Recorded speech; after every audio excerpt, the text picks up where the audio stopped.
भगवान श्री कृष्ण कहते हैं, प्रिय अर्जुन, ईर्ष्या वह अग्नि है जो सबसे पहले उसी मन को जलाती है जिसमें वह जन्म लेती है।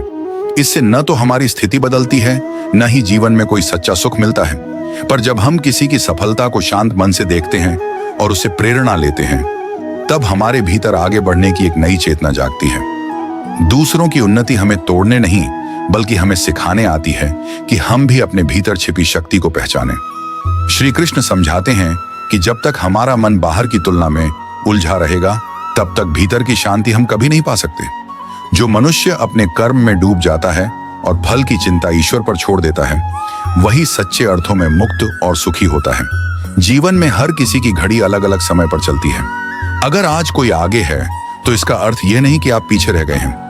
ये केवल इस बात का संकेत है कि आपकी बारी अभी आनी बाकी है। धैर्य रखो, स्वयं पर विश्वास रखो। समय किसी का भी स्थायी नहीं होता। जो आज चमक रहा है, उसने भी कभी अंधेरे में मेहनत की होगी। यदि तुम दूसरों की सफलता से प्रेरणा लेकर ईमानदारी से अपने मार्ग पर चलते रहोगे, तो वह दिन निश्चित है जब तुम्हारा संघर्ष भी सफलता में बदल जाएगा। ईर्ष्या मन को कमजोर करती है, जबकि आत्मविश्वास मन को अडिग बनाता है।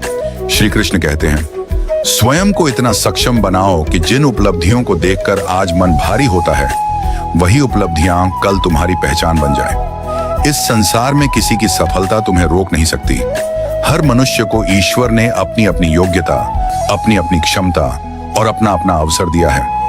आवश्यकता केवल इस बात की है कि हम व्यर्थ की तुलना छोड़कर अपने विकास पर ध्यान दें। जब हम अपने भीतर सकारात्मकता और आत्मबल को जगाते हैं, तब जीवन की सबसे कठिन राहें भी सरल लगने लगती हैं।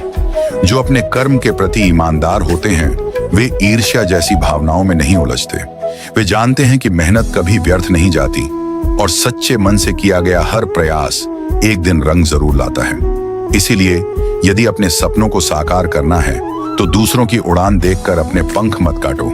अपनी क्षमता को पहचानो, अपने कर्म पर विश्वास रखो और निरंतर आगे बढ़ते रहो। मंजिल हर उस इंसान को मिलती है जो हार मानना नहीं जानता। प्रिय साथियों, बताइए कि आज का यह प्रसंग आपके मन को कैसा लगा। यदि आपके हृदय में श्री कृष्ण के लिए सच्चा प्रेम है, तो वीडियो को एक लाइक दें और कमेंट में पूरे भाव से लिखें, जय श्री कृष्णा।